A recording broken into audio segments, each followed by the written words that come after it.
दोस्तों, welcome to DS education. स्वागत है आपका मेरे यूट्यूब चैनल डीएस एजुकेशन में। मैं हूं दिनेश साहू और दोस्तों हम अध्ययन कर रहे हैं एमपी जीके का या फिर मध्य प्रदेश के सामान्य अध्ययन का। तो दोस्तों मध्य प्रदेश या फिर एमपी जीके की इस सीरीज में हम पढ़ रहे थे मध्य प्रदेश के वनों के बारे में। ठीक है, इसके संबंध में हमारा आज का सेकेंड लेक्चर है। ठीक है, तो इसके पहले हमने फर्स्ट लेक्चर कंप्लीट किया था, उसमें हमने मध्य प्रदेश का फॉरेस्ट कवर देखा था कि मध्य प्रदेश के कितने क्षेत्रफल पर, कितने भूभाग पर वन पाए जाते हैं, कितने परसेंट क्षेत्रफल पर वन पाए जाते हैं। इसके अलावा हमने वनों का वर्गीकरण किया था 4 आधार पर। ठीक है, जलवायु के आधार पर किया था, ठीक है, प्रजाति के आधार पर किया था वनों की, ठीक है, इसके अलावा प्रादेशिक आधार पर किया था और प्रशासनिक आधार पर किया था। ठीक है, तो यदि आपने फर्स्ट लेक्चर नहीं देखा तो पहले आप जाकर के वो देखिए, है ना। तो स्टार्ट करते हैं आज का टॉपिक। बाकी बची हुई जो बातें थी वनों के संबंध में वो आज हम कंप्लीट करेंगे। तो आज हम पढ़ते हैं दोस्तों बायोस्फीयर रिजर्व, है ना, जैव मंडल के क्षेत्र के बारे में। जैव मंडल, ठीक है, जैव मंडल क्षेत्र या फिर जैव आरक्षित क्षेत्र बोलते हैं। जैव आरक्षित क्षेत्र या इंग्लिश में बोलते हैं बायोस्फीयर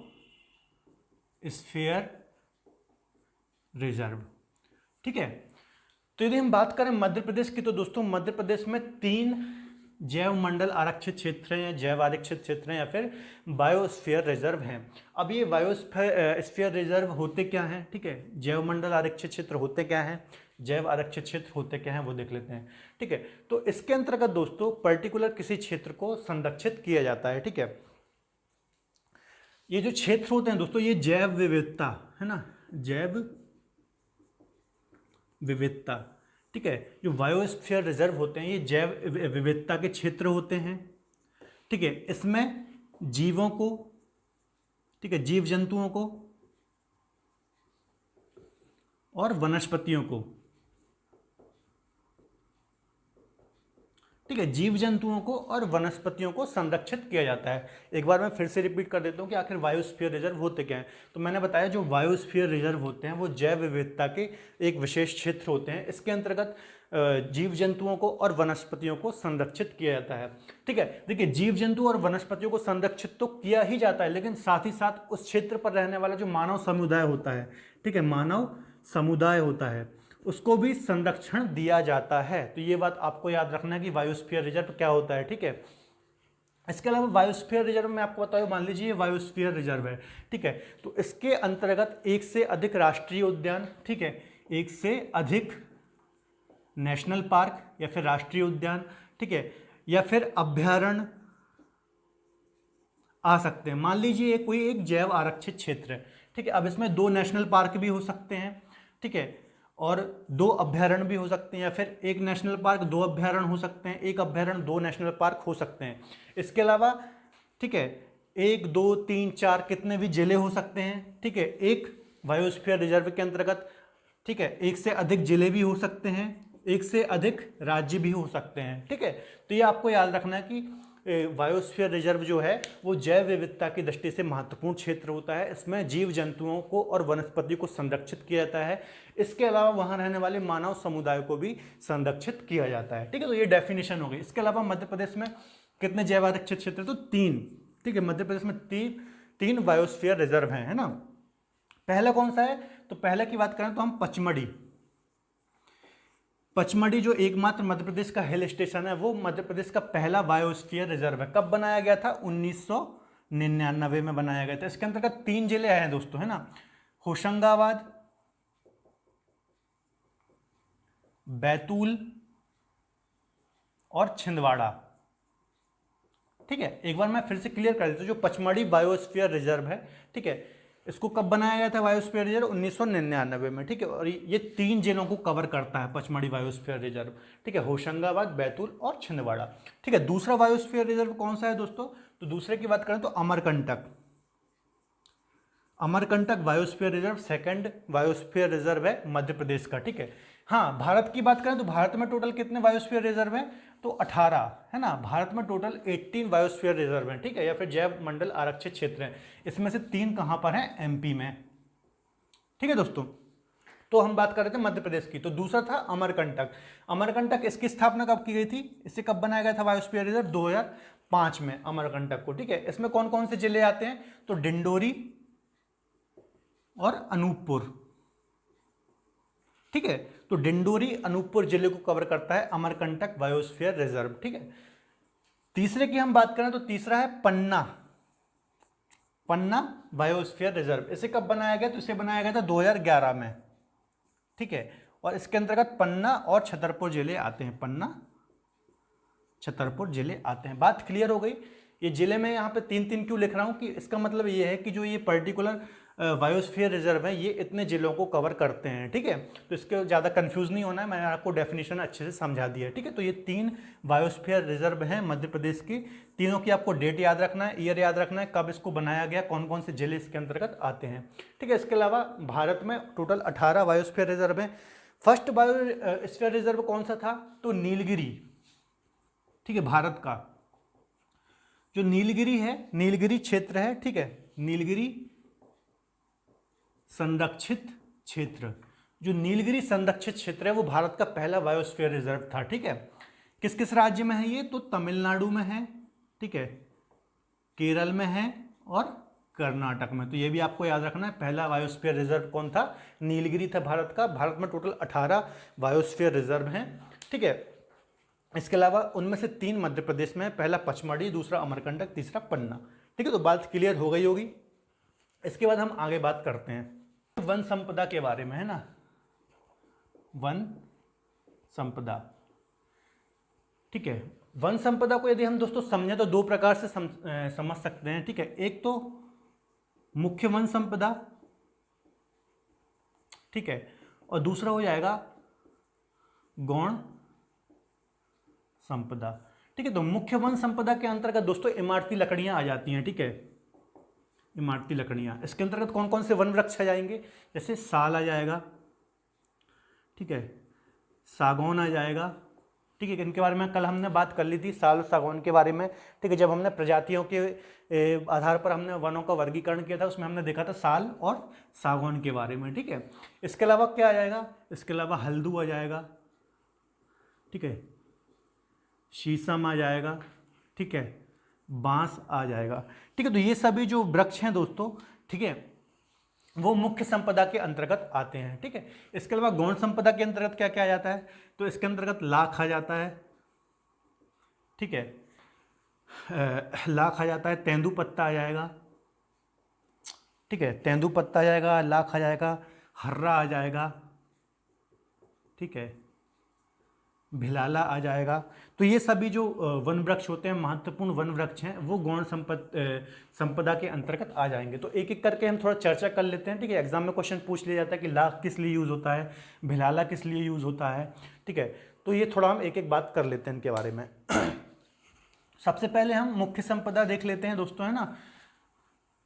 मुख्य संपदा के अंतर्गत देखिए, कल हमने साल और सागौन के बारे में चर्चा कर ली थी, है ना। सागौन, ठीक है, सागौन के जो वृक्ष होते हैं इसके बारे में कल हमने चर्चा कर ली थी, जब हमने प्रजाति के आधार पर देखा था, ठीक है। तो साल, सागौन और मिश्रित वन जब हमने देखा था उसमें हमने चर्चा कर ली थी, ठीक है। तो सागौन के एक बार हम रिवीजन कर लेते हैं। सागौन का परसेंटेज मैंने आपको बताया था 17.8% भूभाग पर ये सागौन के वन पाए जाते हैं, ठीक है। तो सबसे ज़्यादा सर्वाधिक यदि कोई वन वृक्ष पाए जाते हैं तो वो सागौन के हैं, और ये बहुत ही महत्वपूर्ण वन वृक्ष होते हैं, ठीक है। इनका उपयोग किस लिए होता है?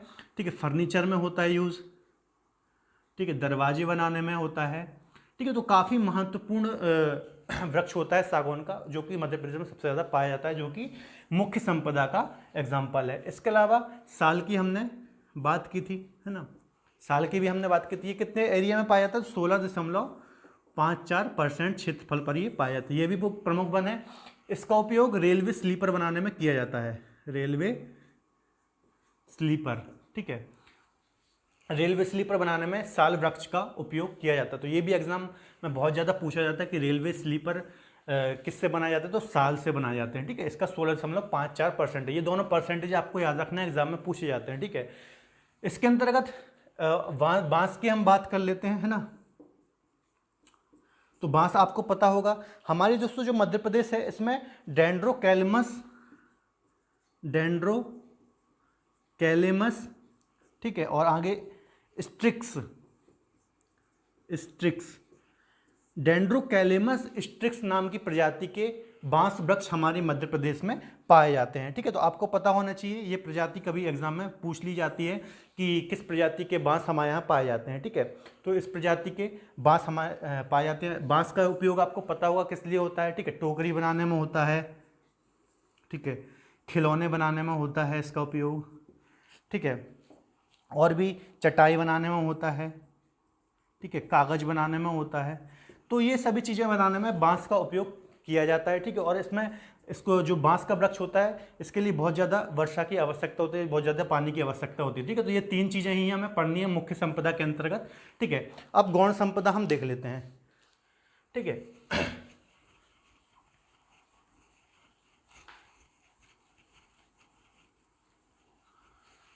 दूसरा है गौण संपदा।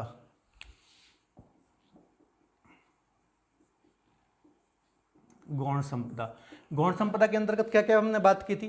ठीक है, सबसे पहले हम खैर की बात कर लेते हैं। ठीक है, खैर, तो खैर का उपयोग क्या किस लिए होता है दोस्तों? तो खैर का उपयोग होता है कत्था बनाने में, है ना, कत्था बनाने में। कत्था आपको पता होगा, है ना, क्या होता है। तो कत्था बनाने में खैर नाम के वृक्ष का प्रयोग किया जाता है। ठीक है, ये वृक्ष कहाँ कहाँ पाए जाते हैं? तो दमू, शिवपुरी, सागर, ठीक है, इन सभी जगह में ये वृक्ष पाए जाते हैं। ठीक है, वो उतना इंपॉर्टेंट नहीं है। इसके 2 कारखाने हैं। ठीक है, एक है शिवपुरी में, ठीक है, और एक है मुरैना में। ठीक है, तो खैर से कत्था बनाने के जो सरकारी कारखाने हैं, ठीक है, सरकारी कारखाने, ठीक है, खैर से कत्था बनाने के सरकारी कारखाने शिवपुरी और मुरैना में 2 जगह हैं। तो ये एग्जाम में क्वेश्चन बनते हैं कि एक तो खैर किस लिए यूज होता है, तो कत्था बनाने में खैर का यूज होता है, और शिवपुरी और मुरैना में इसके सरकारी कारखाने हैं। ठीक है, ठीक है, मुरैना के बानमौर में है, ये आपको याद रखना है, मुरैना के बानमौर में। ठीक है, दूसरा हम बात कर लें तो दूसरा है दोस्तों लाख, है ना, एक लाख वृक्ष होता है। इसका उपयोग किस लिए होता है? तो आभूषण बनाने में, आभूषण बनाने में। ठीक है, आभूषण बनाने में लाख का उपयोग किया जाता है। ठीक है, तो उमरिया में, उमरिया में लाख बनाने का सरकारी कारखाना है। ये पॉइंट आपको याद रखना है। ठीक है, तो जो उमरिया में जो लाख बनाने का सरकारी कारखाना है, तो ये भी आपको पॉइंट याद रखना है। तीसरा है भिलाला। भिलाला, भिलाला किस लिए उपयोग होता है? तो भिलाला का जो वृक्ष होता है ये स्याही, ठीक है, भिलाला से स्याही बनाई जाती है। तो स्याही बनाने में उपयोग किया जाता है किसका? भिलाला का। ठीक है, इसका जो सरकारी कारखाना है दोस्तों वो कहाँ पर है? इससे जो स्याही बनाई जाती है उसका कारखाना है छिंदवाड़ा में। ठीक है, तो छिंदवाड़ा में इसका सरकारी कारखाना है। ये सीधे सीधे एग्जाम में क्वेश्चन पूछे जाते हैं कि भिलाला से स्याही बनाने का कारखाना कहाँ है? तो छिंदवाड़ा में। लाख से आभूषण बनाने का कारखाना कहाँ है? उमरिया में है। ठीक है, खैर से कत्था बनाने के कारखाने कहाँ कहाँ पर हैं? तो ये पूछ लिया जाता है। तो डायरेक्ट क्वेश्चन पूछ लिए जाते हैं। ठीक है, इसलिए थोड़ा इनको जानना इंपॉर्टेंट है। इसके अलावा एक है हर्रा। ठीक है दोस्तों, हर्रा, अगला जो वृक्ष हो जाएगा वो हो जाएगा हर्रा। हर्रा का उपयोग किस लिए होता है? तो उसका दोस्तों उपयोग होता है औषधि बनाने में, औषधि वगैरह बनाने में हर्रा का उपयोग किया जाता है, इस वृक्ष का उपयोग किया जाता है। अगला हो जाएगा तेंदुपत्ता। ठीक है, तेंदुपत्ता आपको पता होगा बीड़ी बनाने में प्रयोग किया जाता है, बीड़ी बनाने में प्रयोग किया जाता है। ठीक है, और तेंदुपत्ता हमारे मध्य प्रदेश में सबसे ज़्यादा पाया जाता है। लगभग 60% तेंदुपत्ता है संपूर्ण भारत का हमारे मध्य प्रदेश में पाया जाता है। और जब हमारे यहाँ यदि हम बात करें राष्ट्रीयकरण की, तो तेंदुपत्ते का सबसे पहले राष्ट्रीयकरण किया गया था मध्य प्रदेश में। ठीक है, तो ये बात भी आपको याद रखना है। तो ये कुछ गौण संपदा थी, है ना, खैर, लाख, भिलाला, हर्रा और तेंदुपत्ता, इनको आपको याद रखना है। तो ये थी दोस्तों वन संपदा। इसके बाद हम बात कर लेते हैं कुछ जो महत्वपूर्ण संस्थान हैं वनों से रिलेटेड। ठीक है, उनके बारे में हम डिटेल में चर्चा कर लेते हैं। फैक्ट के रूप में हम ये थोड़ा पढ़ लेंगे क्योंकि एग्जाम में पूछे जाते हैं, है ना। इसके बाद दोस्तों वनों से संबंधित कुछ महत्वपूर्ण संस्थाएं व उसके स्थापना वर्ष, ठीक है, उनको हम फैक्ट के रूप में, ठीक है, मैंने यहाँ बोर्ड में लिख दिए हैं, तो एक बार मैं आपको बता देता हूँ। ठीक है, एग्जाम में पूछे जाते हैं। ठीक है, तो देखिए सबसे पहले मैं आपको बता दूं, जो वनों का राष्ट्रीयकरण करने वाला मध्य प्रदेश प्रथम राज्य है। ठीक है, तो सर्वप्रथम वनों का राष्ट्रीयकरण कब किया गया था मध्य प्रदेश में? 1970 में। ठीक है, तो ये पॉइंट आपको याद रखना है कि वनों का राष्ट्रीयकरण करने वाला मध्य प्रदेश प्रथम राज्य है। ठीक है, 1970 में वनों का राष्ट्रीयकरण किया गया था। ठीक है, और जो तेंदुपत्ता भी मैंने बताया आपको, ठीक है, इसके अंतर्गत तेंदुपत्ते का सर्वप्रथम राष्ट्रीयकरण किया गया था। ठीक है, यदि हम बात करें वन नीति की, तो प्रथम वन नीति जो आई थी दोस्तों वो आई थी 1952 में। ठीक है, मध्य प्रदेश की। ठीक है, इसके बाद सेकंड वन नीति आई 4 अप्रैल 2005। ठीक है, तो सीधा एग्जाम में क्वेश्चन पूछा जाता है कि सेकंड वन नीति कब आई थी या फिर फर्स्ट वन नीति कब आई थी, तो आपको डेट याद रखनी है ना। इसके बाद दूसरा है मध्य प्रदेश वन विकास निगम। ठीक है, तो मध्य प्रदेश वन विकास निगम की स्थापना कब की गई? 24 जुलाई 1975 को, है ना। तो ये भी आपको याद रखना है 24 जुलाई 1975 को। ठीक है, हाँ, इसका कार्य क्या है दोस्तों वन विकास निगम का? तो वनों का संवर्धन एवं संरक्षण। ठीक है, तो ये इसका कार्य है।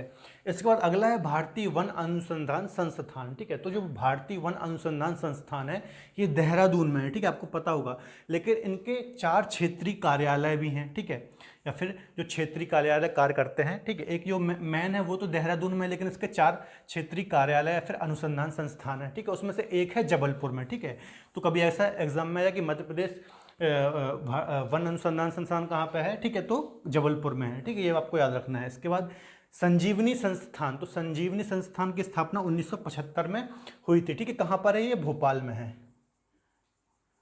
ठीक है, भोपाल में है। इसका कार्य क्या है? वन औषधि के विपणन को बढ़ावा देना, मतलब जो वनों से हमें औषधि वगैरह प्राप्त होती है उसे ज़्यादा से ज़्यादा लोगों तक पहुंचाना, उसे बेचना, है ना। विपणन का मतलब यही होता है। इसके बाद वानिकी अनुसंधान, ठीक है, और मानव संसाधन विकास संस्थान। ठीक है, वानिकी अनुसंधान संस्थान और मानव संसाधन विकास संस्थान, ये कहाँ पर है? दोनों ही छिंदवाड़ा में है। ठीक है, जो मानव संसाधन विकास संस्थान है दोस्तों ये केंद्र सरकार का, और छिंदवाड़ा में, ये आपको याद रखना है। इसके बाद मध्य प्रदेश लघु वनोपज व्यापार एवं विकास संघ। ठीक है, इसकी स्थापना 1984 में हुई थी और भोपाल के अंतर्गत हुई थी। ठीक है, भोपाल में हुई थी। क्या? मध्य प्रदेश लघु वनोपज व्यापार एवं विकास संघ। ठीक है, इसके अलावा भारतीय वन प्रबंधन संस्थान, ये कहाँ पर है? तो भोपाल में है। ठीक है, Indian institute of forest management. ठीक है, इसको क्या बोलते हैं? IIFM। ठीक है, तो ये भोपाल में है, आपको पता होना चाहिए। इसके अलावा मध्य प्रदेश इको पर्यटन बोर्ड, तो ये भी कहाँ पर है? भोपाल में है। 12 जुलाई 2005 में इसकी स्थापना की गई थी। ठीक है, फर्स्ट वन राज्यिक महाविद्यालय कहाँ पर है? बालाघाट में। और सेकंड वन राज्यिक महाविद्यालय ये कहाँ पर है? बैतूल में। तो ये आपको याद रखना है, फर्स्ट बालाघाट में इसकी स्थापना हुई थी वन राज्यिक महाविद्यालय, और सेकंड हुई थी बैतूल में। 1979 में हुई थी बालाघाट में, और एक साल बाद 1980 में हुई थी बैतूल में। इसके अलावा वनपाल एवं वन रक्षकों, ठीक है, जो फॉरेस्ट गार्ड होते हैं इनका जो प्रशिक्षण संस्थान है, तो ये 4 जगह हैं। ठीक है, वनपालों का और वन रक्षकों का। ठीक है, इनकी जो ट्रेनिंग होती है 4 जगह होती है। एक होती है अमरकंटक में, एक होती है लखनादौन सिवनी के लखनादौन में, तीसरी होती है गोविंदगढ़ रीवा में, और चौथी होती है शिवपुरी में। तो ये आपको चारों जगह याद रखनी है कि वनपाल और वन रक्षकों की ट्रेनिंग होती है इन 4 जगहों में। इसके अलावा दोस्तों जो मध्य प्रदेश के 52 जिले हैं, ठीक है, उनमें से उन्हें 16 वन वृत्तों, ठीक है, और 63 वन मंडलों में विभाजित किया गया है। ठीक है, वन वृत्त के अंतर्गत ही वन मंडल आते हैं। नॉर्मली एक वन वृत्त में 2 या उससे अधिक वन मंडल आते हैं। ठीक है, तो यदि हम सबसे बड़े वन वृत्त की बात करें तो खंडवा वन वृत्त सबसे बड़ा वन वृत्त है, और सबसे छोटा वन वृत्त कौन सा है? होशंगाबाद। और यदि हम वन मंडल की बात करें तो मंडला का जो वन मंडल है वो सबसे बड़ा वन मंडल है। ठीक है, जो ये मंडला का वन मंडल किसके अंतर्गत आता है? तो ये जबलपुर वन वृत्त के अंतर्गत आता है। ठीक है, तो ये कुछ फैक्ट थे दोस्तों, मैंने आपको एक्सप्लेन कर दिए बोर्ड में लिख के। इसके अलावा कुछ फैक्ट और मैं आपको बता दूं। ठीक है, जो आम जिला है, ठीक है, ये एग्जाम में क्वेश्चन आते हैं, आम जिला। ठीक है, आम जिला जबलपुर को कहा जाता है। ठीक है, आम जिला जबलपुर को कहा जाता है। और आंवला जिला, आंवला जिला किसको कहा जाता है? पन्ना को। ठीक है, तो आम जिला जबलपुर को घोषित किया गया है और आंवला जिला पन्ना को घोषित किया गया है। ठीक है दोस्तों। तो आज के लिए इतना ही दोस्तों। आगे हम बात करेंगे राष्ट्रीय उद्यानों के बारे में, ठीक है, और अभ्यारण्यों के बारे में, ठीक है, डिटेल में चर्चा करेंगे। वनों के संबंध में जो भी बातें हमें मुझे बतानी थी 2 लेक्चरों में हमने कंप्लीट कर ली है, ठीक है। तो तब तक के लिए धन्यवाद दोस्तों। यदि आपको आज का लेक्चर पसंद आए तो प्लीज़ वीडियो को लाइक करें। इसके अलावा हमारे साथ जुड़े रहने के लिए आप हमारे चैनल को सब्सक्राइब कर सकते हैं। तब तक के लिए धन्यवाद, अपना ख्याल रखें।